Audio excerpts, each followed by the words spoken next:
Hello, old dogs. This is your host and top dog, Bill Manacero. Today's show is a special rebroadcast of one of our most popular episodes. I'm introducing the show under the banner Best of Old Dogs REI Network Podcast. Well, enjoy.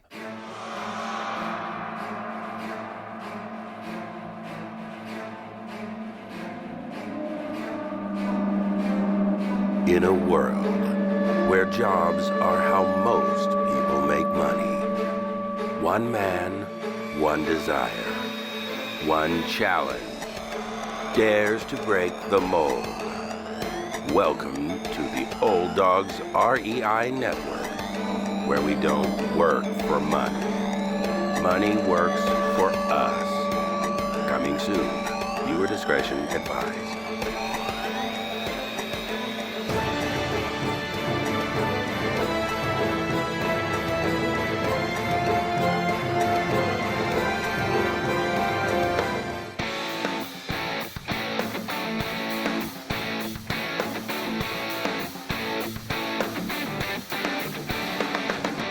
Welcome to the Old Dogs REI Network, where cash flow is king.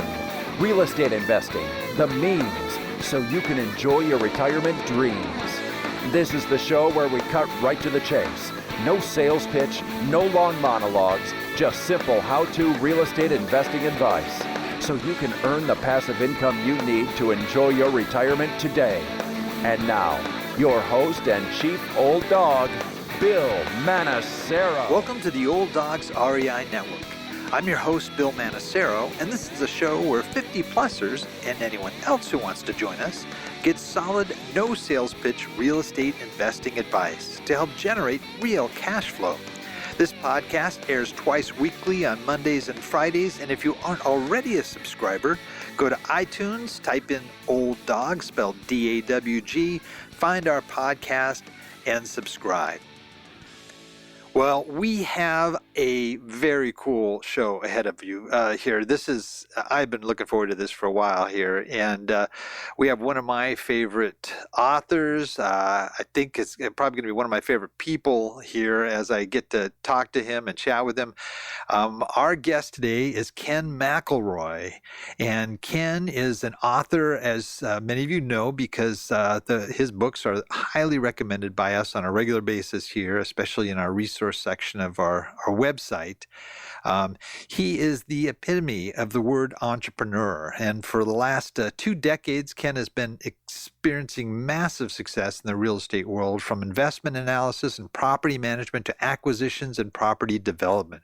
With over $700 million in investment dollars in real estate, Ken offers a unique perspective on how to get the biggest return on investments.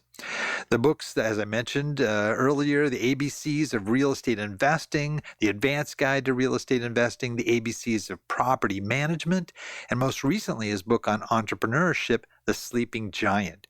As the real estate investor to Robert Kiyosaki of the Rich Dad Company, a former guest here also, Ken and Robert have co-authored several audio programs, including How to Increase the Income from Your Real Estate Investments, How to Get Your Banker to Say Yes, How to Find and Keep Good Tenants. Ken is also a chapter contributor in the newly released The Real Book of Real Estate. A champion and advocate for entrepreneurs and real estate investors, Ken has spoken worldwide at top industry events. With media appearances on television and radio, Ken also hosts Entrepreneur Magazine's Real Estate Radio program, where he helps listeners navigate the financial and legal arenas of real estate. Never taking life for granted and continually giving back, Ken is active in the community, has been the chair 2 years in a row for the Autism Speaks Walk in Arizona. Ken has also served on advisory boards for Child Help, that's not Child Hope, which is our organization, but Child Help, and AZ Food Banks, where he conducted the largest food drive in the state of Arizona. Ken and his family reside in Scottsdale, Arizona. Well, Ken, welcome to the Old Dogs REI Network. Hi, Bill. How are you? Boy, I tell you, listening to that bio, it made me tired. Sorry, I tried to read as fast as I could, but I was laughing. I was like, man, you forget, right? You just do things along the way, and they sneak up on you. You just shouldn't accomplish so much, Ken. It'd been so much easier. Just say, hey, he's a couch potato, and he's our guest. Yeah. Well, Ken, I am so stoked to have you on. This is like really a thrill. I love your books, and I recommend them to everybody that's interested in real estate investing. Also, I love your heart for giving back. That's also something real dear to me, and autism is also an area where I love to see anybody that gets involved in helping support efforts there and research and so forth. So yeah, it's just really cool having you on. Thanks, Bill. Yeah, I donate actually all my book proceeds and everything to charity. That's what I heard. Yeah. That is amazing because they got to be selling a lot. I mean, it is. Yeah, it was great. I was like, after Robert convinced me to write the first one, Robert Kiyosaki, and I was like, how am I going to do that? Like, I wasn't even great at English, so I did it, and then I'm like, well, if I'm going to do this again, I might as well build a foundation and charity around it. And so then it kind of that was my inspiration then, is to write these books so I could, help others. That is so cool. Well, it's a privilege to have you on here, an honor for us. And I'd love to just share with the folks out there. I just got really lucky, and I was fortunate and blessed. Neither of my parents had any formal education. And, I was always just curious about what it would be like to, invest and do things on a larger scale. I happened to be fortunate enough to have a athletic scholarship, which got me into college. And then I took business. And then I really what I did was I started trying to be around people that were doing things and progressing and moving forward, no matter who they were. At a young age, I kind of, just inherently started understanding the power of having mentors and coaches around. I think maybe from my my athletic background. So that's all I did. And my first job was in property management in college. Right at the end of college, and that's how I got into real estate. Is managing properties in downtown Seattle, and luckily I had a background of working. My dad was a contractor, and so I knew how to fix things, and so it was easy for me to. What I didn't know how to do was collect rent and manage people, but I did know how to fix things, and so. I learned that. I learned how to collect rent and manage people and manage expenses and do the accounting and all that. Even though I had a business degree, you don't really learn it because it's all kind of book knowledge. So that was my first real position out of school, and I got a real estate license, and then I started buying real estate, and started with 1 2-bedroom, 2-bath, used my own money. Then I ran out of money. Then I had to syndicate. And, now we've got 10,000 units, almost a little over $1 billion worth of real estate, 300 employees. And we do ground up construction. I own office buildings and self-storage. Fast forward 20 years later, it's been a lot of fun. Wow, what a story. That is so fascinating. One of the things that a lot of investors really struggle with is the area where you started in property management. You could do all the numbers, and you can be just a great analyzer and examine and get all the numbers right, but until you actually own those properties and you have to deal with the reality of tenants and all the other aspects there, it really, that had to be real helpful for you, I would imagine, getting your first rental properties. Bill, it was. I didn't realize it at the time, but it was my competitive advantage. When I got to the point to where I was looking at real estate, I knew most of the time whether or not I could fix it from a management standpoint. I could grow the cash flow, manage the expenses, grow the income, grow the net operating income, and create value. I knew before, and I still do, before I buy real estate, when I see it come through from whoever, from a broker or a seller, I can dig into the financials and the rent rolls, and really just see everything just jumps out at me so clearly. And so what I didn't know how to do, though, of course, was buy them. So I didn't know how to speak to a banker. I didn't know what they looked for in a loan. I didn't know how to raise money. But I did know how to manage properties, because I had done that that was really my only job out of school, was a property manager for a very big company, which is called Pinnacle. It's based out of Seattle, and they have a couple 100,000 units across the country. And at the time they were small, and it was just a pure gift that I landed there and learned how the business from the inside. And so then when I got the courage to buy my own way back in the day, I felt pretty comfortable with putting the team together and managing it, because I had done that already. Now, have you ever hired an outside property manager, or did you always do it sort of yourself, or oversee your own team that does it? I've done both, yeah. So we have property in Oklahoma, and we use a third party there, and yeah. So there's even today, so we have, it's the property management is not a great field to make money in. I think it's a kind of it's a opportunity to manage your own money, but it's really a tremendous amount of work. It's not a highly profitable business, but it's a great business to understand and to know. When I hire an outside firm, I mean, I could tell you, Ken, maybe 90% of them are not that great. And yeah, that's true. Yeah, I bought property management companies. I've personally formed half a dozen of them, sold some of them. The one I have now is 300 people in it, and I started from ground up, and so I've run the numbers, the scenarios, and all over. And the property management industry has some incredible people in it, and if you can find them, they're worth their weight in gold. They're very hard to find, and then as you pointed out, the business itself is really skinny, and you have to be a pretty large company to really to make money, because if they manage a bunch of small properties, you can almost calculate the revenue, and it doesn't really support all the overhead and the good property manager full time, and all those things. So there's a lot behind the scenes that if owners knew, it would help them select the best property management company that they could is the most important thing, and the individual inside of that company is probably the most important thing. Well, looking at your investing, and you've gone in a lot of different areas here, and it's neat to hear. You've got self-storage, you've got commercial, you've got all these different areas. What would you say is sort of your biggest mistake that you've really learned from, that you can share with our listeners? Gosh, there's so many. I mean, I have them, I think, every day. I don't feel so bad.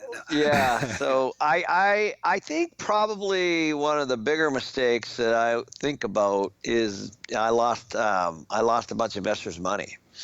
And it was about 10 plus years ago in a condominium conversion that we did. And, I think we were, what happens sometimes is the markets I just had this conversation with somebody this morning. The markets sometimes get so hot and frothy that you start to lose your awareness of just some of the basic fundamentals, and you get kind of caught up in the hype. And certainly that happened to me.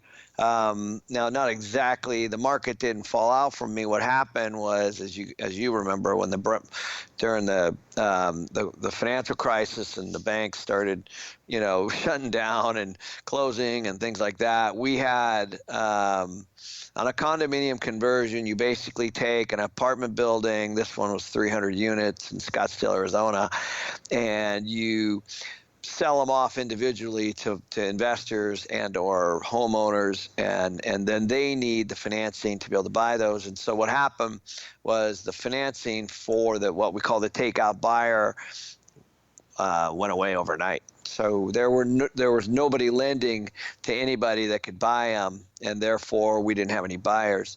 And so as a result of that, I lost a bunch of money. My some investors we brought in lost a bunch of money, and just the unwinding of all that was extremely painful. Wow. What'd you learn from that going forward that you might better be able to prepare for something like that? Well, I learned a lot. I learned that you really got to overly communicate to everybody, and some people put their head in the sand. Yeah, I've invested in things independent of my company, and people lost my money, and then they go dark. So that's one that I overly communicated. I got people on the phone. I met with them in person, and just was ready to take my lumps, and that. Surprisingly didn't happen because of the transparency that we showed. But that was one. And then also, I think what happened is, I want to stick to models that I have more control over some of the risk. In that particular case, there were a bunch of market risk things. Right now, people are talking about market risk, and anytime you're buying something today and you hope that it's going to be more next year, that's a big risk in my opinion. And but that's what most people do. And we have more of I think I have more of a philosophy around what I call forced equity, which is when I kind of what I was describing in the beginning. If I buy a building for $10 million, before I buy it, I know operationally I can improve the value to say 15 before I buy it. And that's forced equity. And that has nothing to do with the market going up or cap rates going down or anything like that. It has all to do with basic fundamentals of rent growth and expense savings and growing the net operating income. That's great. When do you think the one thing you've done in real estate investing that has really it just blew you away by how well that particular effort resulted in success for you? Sure. Well, I one of the blessings I had as a young man when I started was meeting a gentleman from New York that owns he's got 15,000 units in Manhattan, and he was in his 80s at the time. He convinced me, this is before I met Robert Kiyosaki, he convinced me that I should buy properties and not worry about market cycles and make sure that they cash flow and not put too much debt on them. And now, this was a long time ago, but I really heard him, because here was a guy, he's on the Forbes list, one of the richest men in the world, and at the time, and then fast forward, Kiyosaki has this cash flow model, and it's right under my nose the whole time, and so there's this whole, do I invest for capital gains? In other words, do I try to time the markets, or do I invest for the long term on a cash flow model and don't sell anything, which was, his name was Leonard Lippman, and that was his model. So that's what I did after that condo conversion mistake in the early 2000s. We changed our model completely, and surprisingly, Bill, we don't sell anything. We buy for the long term. We make sure we're not too highly levered, which I know requires more equity. And we make sure they cash flow.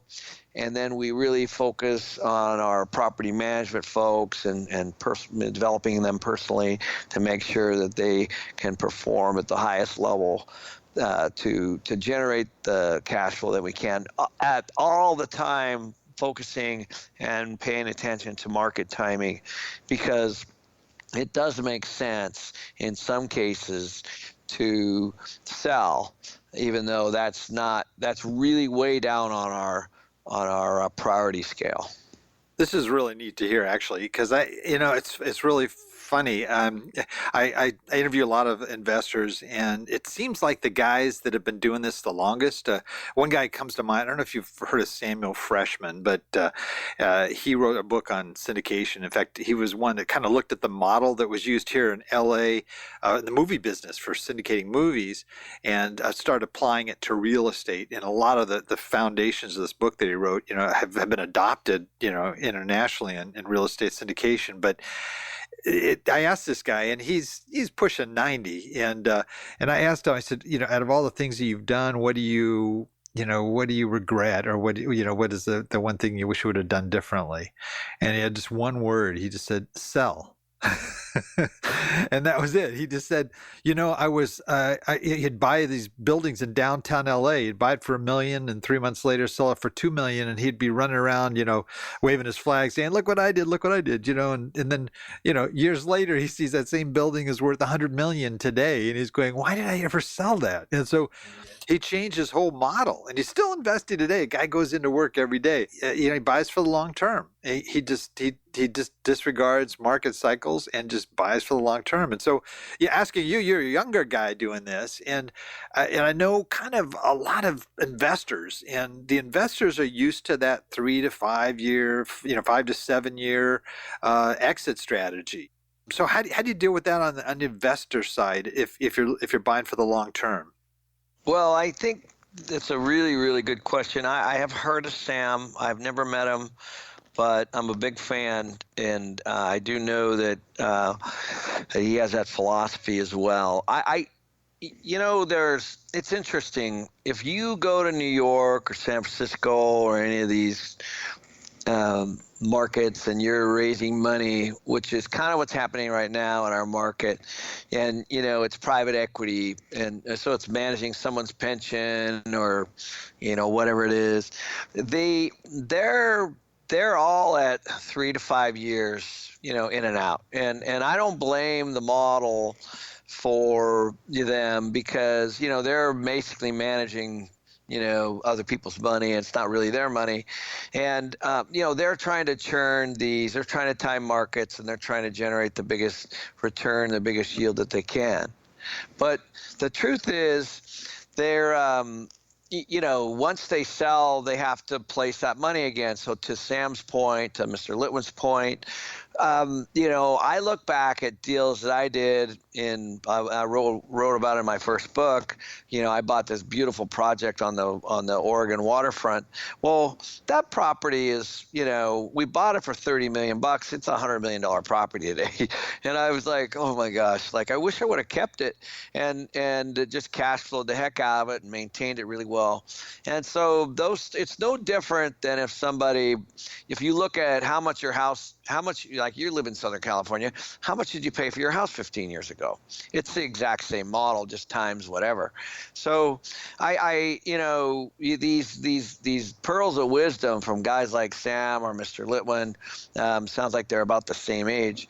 You have to be, they're looking back and seeing the mistakes that they made. To answer your question about our investors, I'm very clear with what I want, and if they're not aligned with me, then I don't take their money. That's it. So it's I have a philosophy, and they're either on board or they're not. I never compromise my long-term vision based on equity. Do you do sort of cash out refis at certain points too? Oh yeah. Yeah. Okay. So you may do that at 3 or 5 years. Oh, we do those a ton. Yeah. We've probably done that I probably returned over $100 million in the last 3 years just on cash out refis. But those are different. That's a tax-free event. We own the property still. Wow. That's neat. That's actually refreshing to hear. We bought a bunch of apartments. We converted them to condos in the early 2000s, probably 3,000 units in various cities. And I can't remember the exact number, but I bet we were in the 400 to 500 million in sales. And guess what? At the end, Bill, guess what I owned? Nothing. Right. You're Honestly, right. You're right. I bought all these buildings. We sold them for huge profits. So one, I owned nothing and I had to do it again. Two, I paid massive tax because, we were selling all these at big profits. And three, I put together this huge team and we had all this momentum. And when the market stopped, obviously you have to let them all go back into the market. And so, there's, and on the positive side, I made a bunch of money and we established a bunch of relationships, both on the debt and equity side. It made me understand the market cycles and all those kinds of things. But at the end of the day, Bill, I basically owned my house and some small real estate and had a bunch of cash. So I was in the exact same scenario as anybody else. Wow. And so you couldn't, because you changed the property, you couldn't do a 1031 on those, could you? They're condos now, right? So it's Yep. kind of different. Yeah, you basically take a big apartment building and you sell it off piece by piece to, however many you have. Wow, that's a great lesson learned there. When you are looking to acquire new properties, I just reading your books, I understand that you do a market analysis to look at that market to see if it has the attributes that you want, that would show that jobs are coming into the area, rents are strong, all the right stuff. What kind of factors do you usually look at, and how do you kind of look at the country as a whole for these types of markets? Yeah, so it's a good question. If I'm asked this question, I always kind of like to talk about, people ask why was Wayne Gretzky so good? He said, because I always skated to where the puck was going. I never skated to where the puck is. And I think that's a good analogy for this particular question, because what I see is when a market gets really hot, a lot of people jump in, just like skating to a puck on where it is. And I think that the guys that are making the money are the ones that are trying to figure out, okay, what market is going to be next, and I'm not saying you can't make a lot of money in current markets that are hot, and you can, but you got to be very, very careful in the way that you purchase and the way that you leverage and all those things. Some markets might have a very short cycle and some might have a very long cycle. And so some of the things that we look at, obviously, is, we kind of start with population and employment, and those are kind of bounced around and talked a lot about, but they're really big factors as to why real estate is bulging or not. And then from there, you have to look at your overbuilding and oversupply, and is there demand there? And you just look at your really basic supply and demand. So just, I'll give you a couple examples. So we made a couple mistakes by investing in some markets that were heavily military, for example. And those markets, they're full as can be. One of them is down on the Arizona and Mexican border, and when the government's doing really well and the base is full, then those markets are completely full. But the minute there's a cut in funding, or the minute they're deployed, or whatever that might be, a market like that can move, in my world, it can jump down to 75, 80% occupied, in a matter of months. And so those are the kinds of things that you have to be careful of. The same thing can happen with anything. I'm from Seattle. When Boeing left, it hurt the market, and moved to Chicago. And so, as these employers move around and they create population growth in particular market segments. State Farm just went through a big reorg, and they built a big corporate headquarters in Tempe, Arizona, and another one in Richardson, Texas, and they were adding thousands and thousands of jobs in those particular locations. Well, these companies, they announce that information well in advance of actually even coming. And because they have to hire people locally, they have to relocate, they have to build buildings and all those kinds of things. So these are really small, methodical moves that you can decide and make if you're thoughtful. And so what happens though is now everybody's like, oh my gosh, because that area down in Tempe, Arizona, for example, is now the highest rent on an office buildings in the entire market. Just from that one move alone. And so these are things that are pretty common sense, but people don't, for whatever reason, they don't pay attention to. And if they really saw that State Farm announced, for example, I'm just picking on them right now, 3 or 4 years ago that they were going to move here. And so, now everybody's so surprised and it's getting all this press.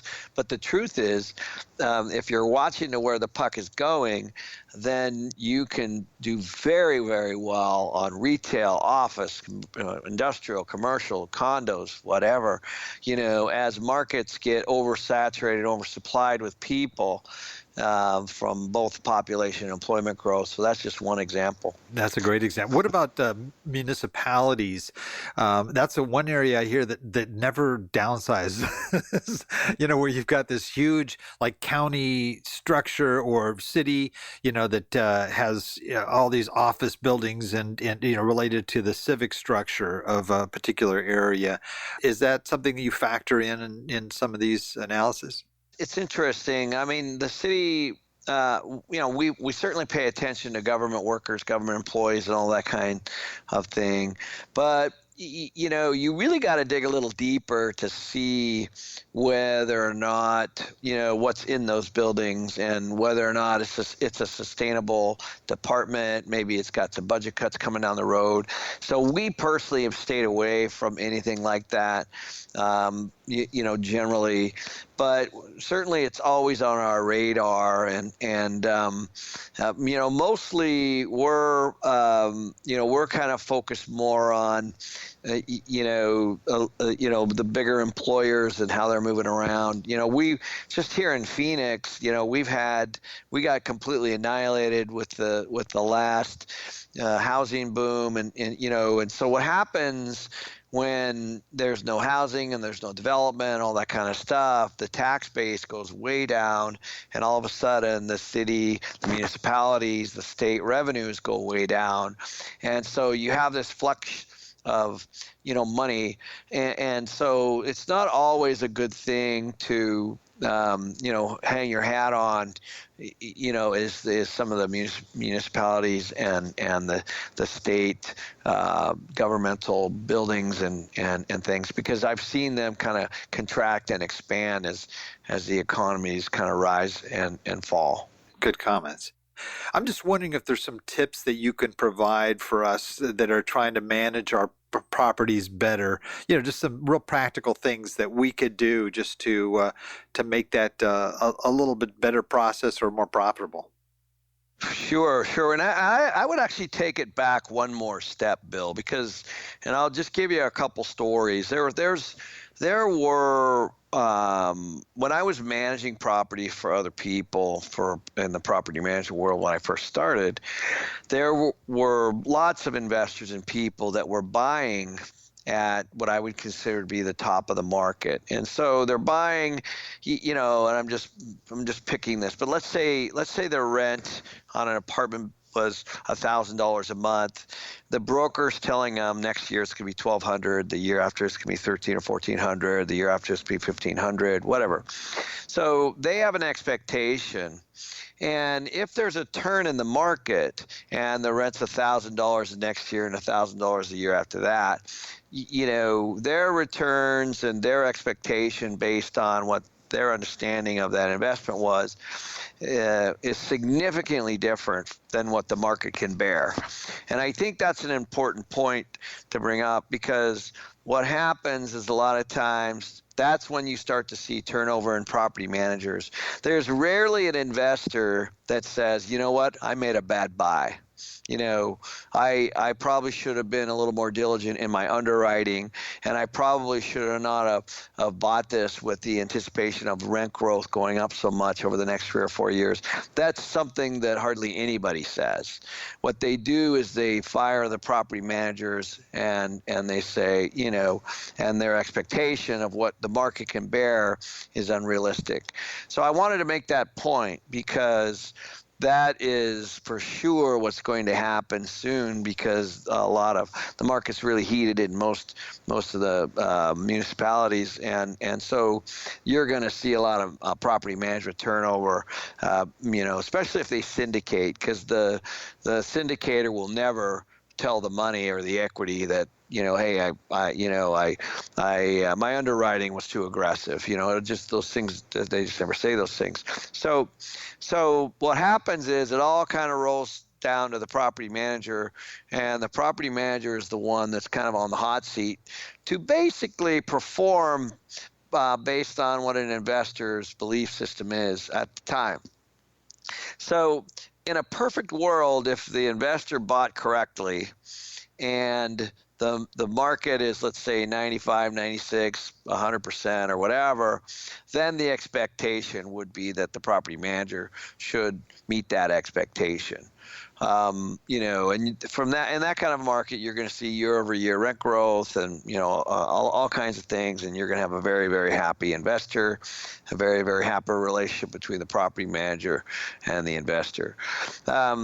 It's when those things don't work perfectly, and my belief is that most property managers are pretty decent people, unless they are incredibly busy and are really missing the point of getting good tenants in. So to answer your question, the number one problem that people have, it's pretty simple, is that they rush on sticking people in that shouldn't be in there. That's the number one. And so there's all this vacancy pressure on rentals all the time. Somebody moves out, then all of a sudden there's pressure on the property manager, pressure from the investor, because there's no revenue coming in to fill that thing. And so they start to compromise on that. And so that's the biggest mistake I see, is they put people in that maybe have had a rocky history credit-wise, or maybe they've been evicted before, or they're skinny on their income to be able to barely make the rent or whatever. So that's probably the biggest and the most problematic of all issues. Great advice. Well, I'm gonna get some more advice from you here. I'm gonna have you kind of sit back and imagine here. Okay, you're talking to a parent or a father-in-law or mother-in-law, and they're in a situation where they're looking for this additional income because it's just tough, and they're trying to make ends meet. And at the same time, they're trying to enjoy their retirement, and not worrying about, oh gosh, can I afford this plane ticket to go visit my grandkids' graduation? What kind of advice would you give to somebody that's in that position, and how would they get started in real estate? What steps would you recommend that they take to look at real estate investing as filling that gap? Sure. Well, I've had lots of these conversations, as you can imagine. I just actually had one this week with an attorney that makes a lot of money, and he wants to invest in things with us, and I have them almost weekly.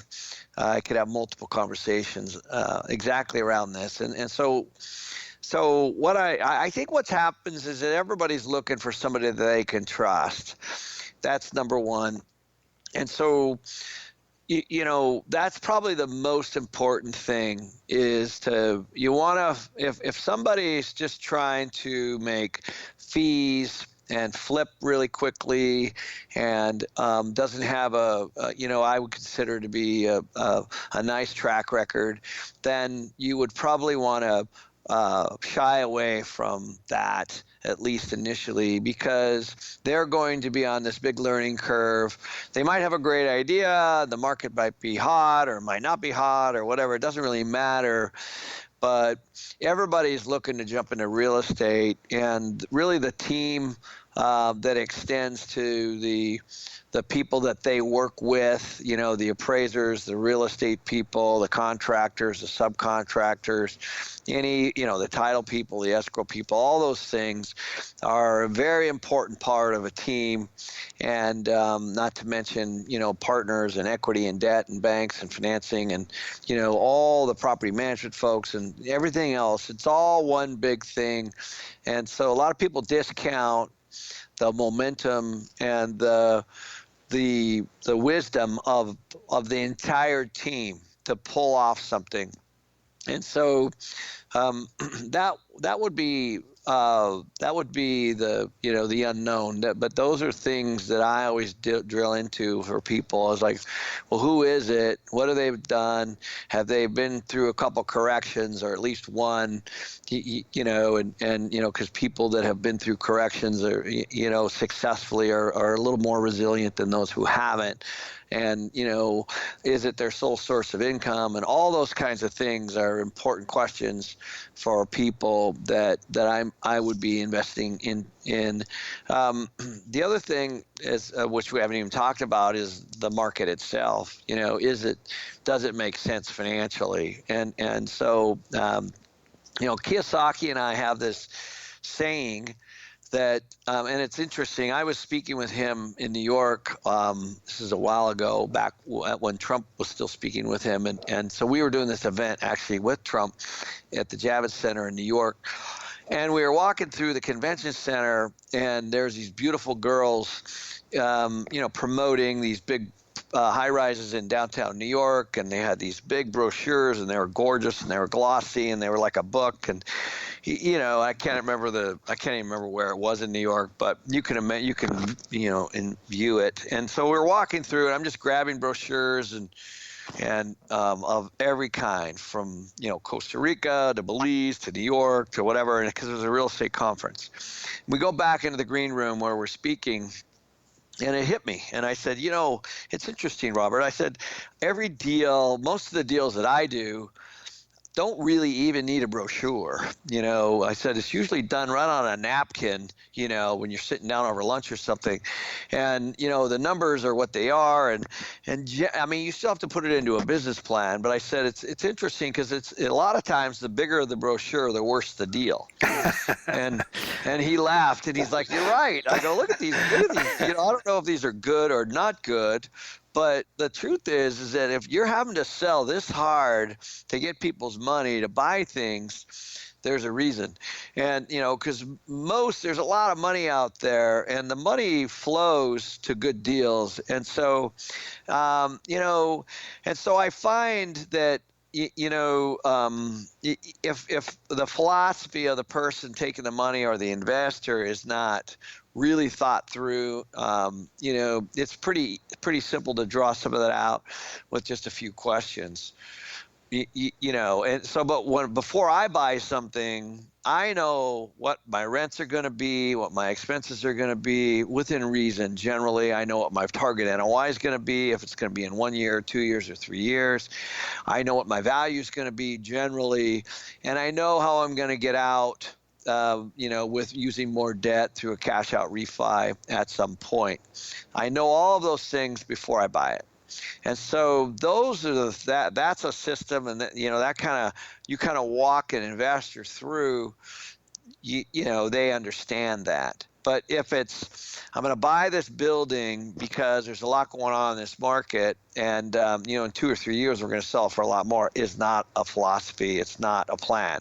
It's just timing and risk. There's a lot of risk, and it's gambling, and so you have to package it up so that all those unknowns are known, and only then should you invest in those kinds of deals. What if they want a more active role? Let's say they want to acquire their own properties.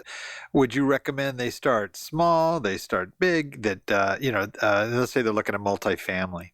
Yeah. Well, I think that's a great question. I always say it depends on how much time you have, and there's absolutely nothing wrong with that because, like myself, sometimes having your own money invested and you're in the trenches with it all is a very, very, very important part of long-term understanding and understand how money works, especially if you turn it over to someone later. What I continue to see, however, is people say, I mean, I just actually was talking to someone about this last week. They invest in a $300,000 or $400,000 house, and they think, oh, I'm going to make 100,000 on it, so they put 50 in. And guess what? They lose all the time and the money and all that stuff, because their exit wasn't realistic, And so I find that a lot of times the lack of experience of, hey, we're gonna completely gut and renovate this house, and it's going to be worth $50,000 or $100,000 more than anything in this neighborhood. Well, that just isn't going to happen. That's not unreal. That's very unrealistic from the beginning. So their flaw was that they didn't completely understand the exit, and they thought putting all this money into something, when if they would have stepped back from it all, maybe even asked that if they were investing in someone else, you're not going to sell. The market is only going to bear what it can bear. It might be the first one to sell, but you're not going to sell it for that much more. So I think what happens is people get caught up in the exit plan, and they become too optimistic on that, and then they make their deal work, and they've put all this time and effort in there. So I'm a big believer of people doing it themselves, but I always say that they really be very realistic on where the market's going, where it's taking them, what they're able to do, and hopefully they have the time. If it's going to spread out, over 6 or 9 months, then it's probably not a good idea, because markets can change, in a course of a year pretty easily. Right. And if somebody wants to just buy some rental properties and just to be able to hold on to those and through their retirement, how would you advise they start? There's some great ways to invest in, through your IRAs and things like that too, as that I think people should constantly continue to look at.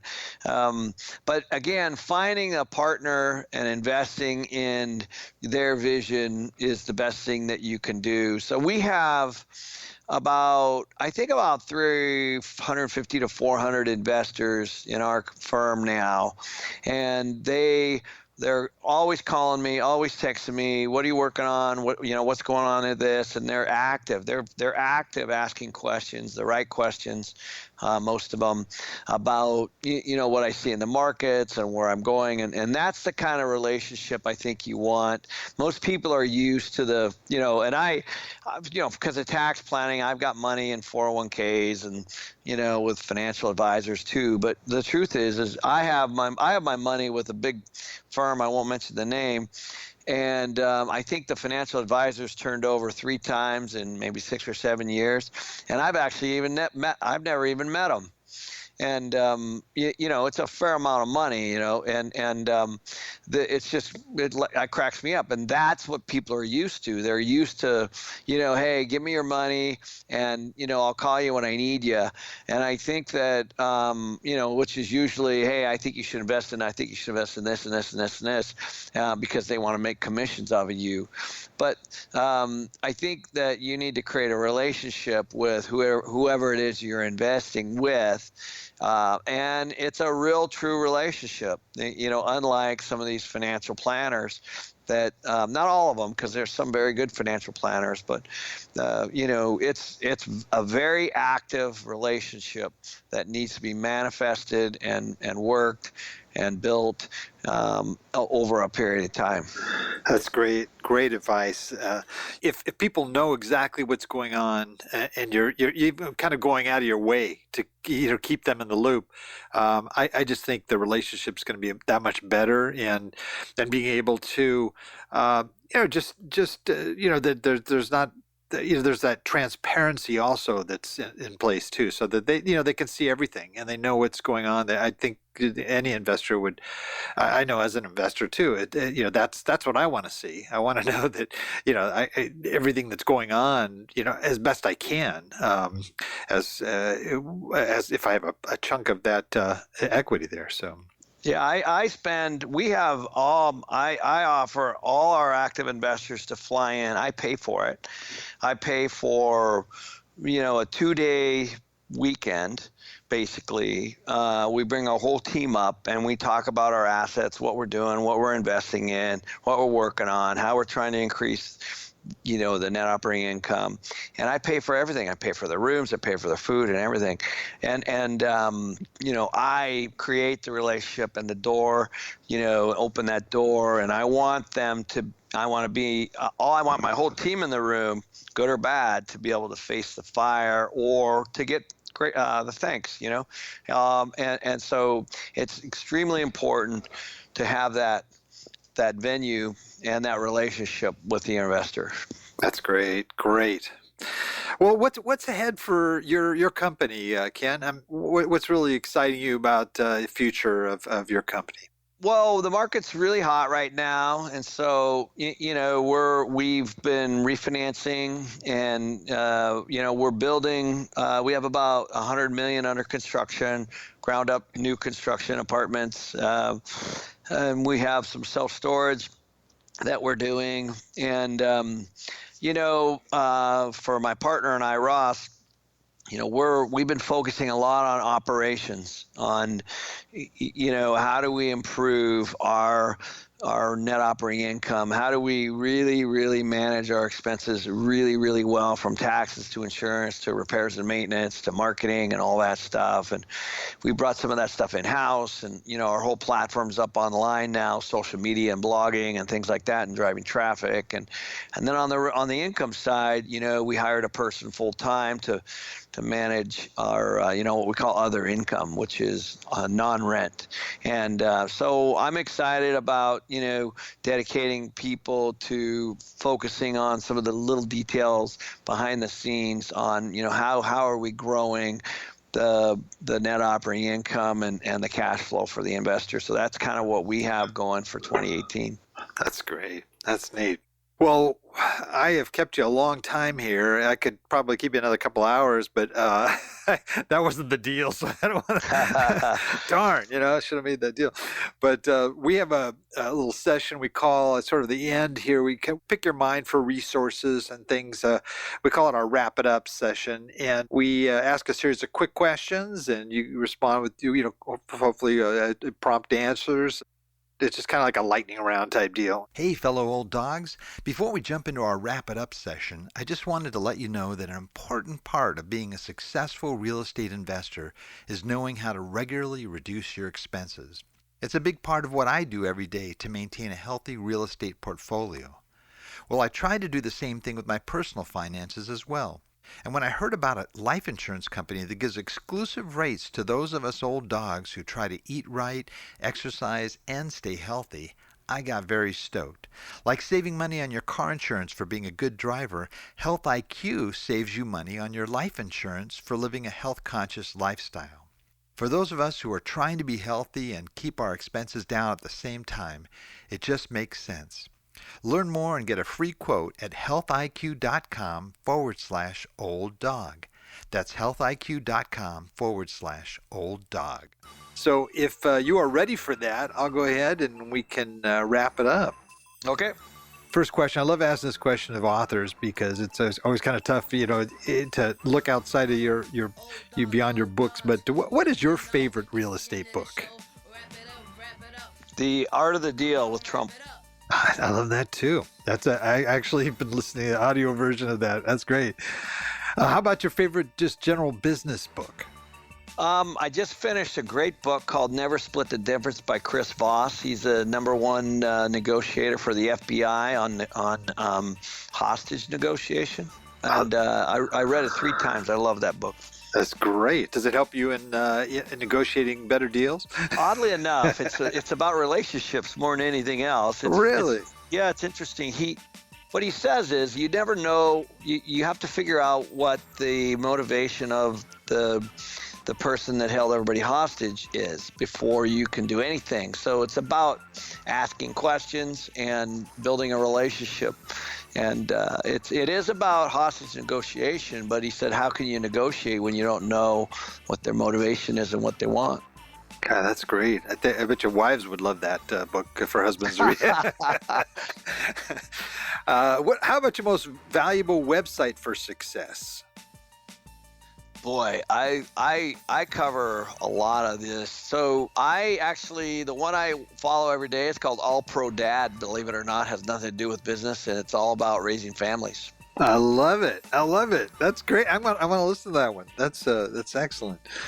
How about favorite app on your phone, your smartphone?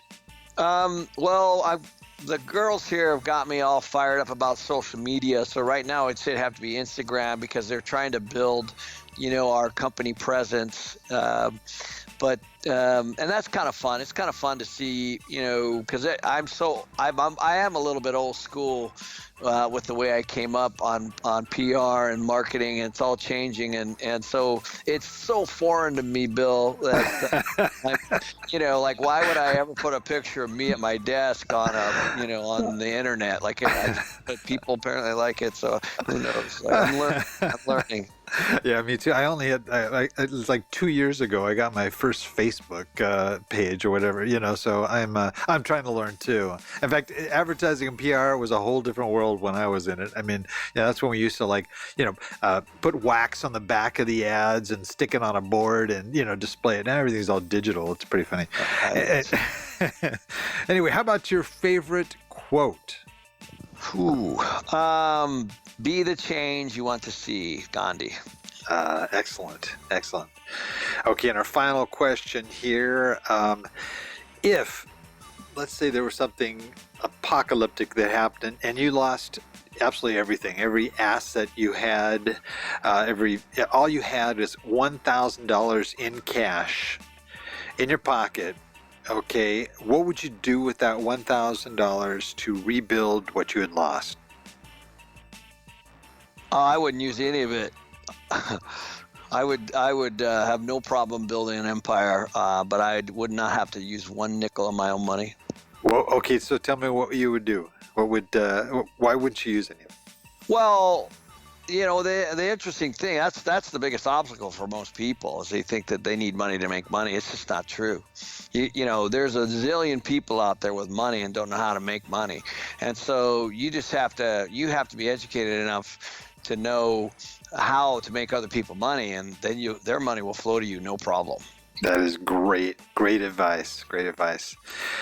Well, Ken, I'm sure there's a lot of folks listening here that want to find out more about you, what you do, your company, and where should they go to find out more about Ken McElroy? Yeah. So the company's website is MC Companies, MCCOMPANIES.com. And then people can reach me on kenmcelroy.com, so KENMCELROY.com. All right, great. Well, we are coming to the end here. We're not quite done yet, but we have a tradition here, and that every one of our guests has to basically close us out with their best old hound dog howl. Okay, so I don't know if you were warned about this in advance or not, but if not, it's better, because then you can just be totally spontaneous here. So we're gonna just open this up to you, and you can just give us your best. I know you're in Arizona, right? So yep. So they got like coyotes, right? And so I mean, you kind of got the idea of what we're looking for. So if you can just go ahead and close us out with your best old hound dog howl, that would be just awesome. That was more like a coyote or a wolf, but How's Hey, that? that was good. That was excellent. All right. Well, Ken, it has been a blast to have you on here. And we have, gosh, you just got a ton of valuable information for our listeners. I just can't thank you enough. No problem, Bill. Anytime. Also, for all those out there, our Old Dog listeners, we're just grateful for you as well to listen to the show and to be a part of what we're doing here at the Old Dogs REI Network. Please note everything that we discussed here. There's also going to be links to Ken's website as well as the books and some of the other resources he mentioned in our show notes, which are located at olddogsreinetwork.com/blog. And you'll be able to get a recap of everything we talked about there. That is the show for today. Remember, cash flow is king and real estate investing the means. Until next time, keep moving forward and may God bless. Thank you very much for visiting the Old Dogs REI Network. We would greatly appreciate if you would stop by iTunes and let us know what you think of the show. We would love if you could subscribe to the podcast, give us a 5-star rating, and write a review. The more ratings and reviews we receive, the more visible the podcast will be to others. Thank you.